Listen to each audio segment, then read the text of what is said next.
दरम्यान अजित पवारांकडून सकाळी चिंचवडीमध्ये विकास कामांची पाहणी करण्यात आली आहे। अजित पवारांनी या दौऱ्यादरम्यान अधिकाऱ्यांना चांगलंच सुनावलं।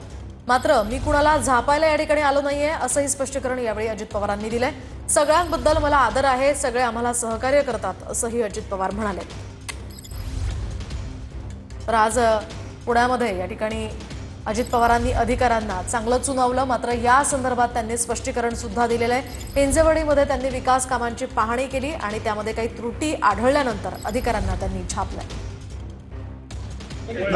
बघितलं बसेस किती पार गेल्या होत्या, पैसा तुम्ही कमवणार। मी आमच्या राज्याच्या बघितलं बसेस किती पार गेल्या होत्या, पैसा तुम्ही कमवणार। मी आमच्या राज्याच्या माझा थोडासा आवाज मोठा आहे।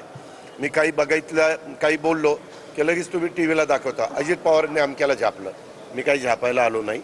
सगळ्यांच्या बद्दल आम्हाला आदर आहे, सगळेजण आम्हाला सहकार्य करतायत आणि सगळ्यांचा रिस्पेक्ट ठेवूनच आम्ही सगळे आमचे सगळे टॉपचे अधिकारी आणि त्यांच्या हाताखालचे सगळे सहकारी आणि आमचे लोकप्रतिनिधी शंकर मांडेकर असतील, अण्णा बनसोडे असतील, इतर सर्व सहकारी सगळे आम्हाला त्याच्यामध्ये मदत करतायत।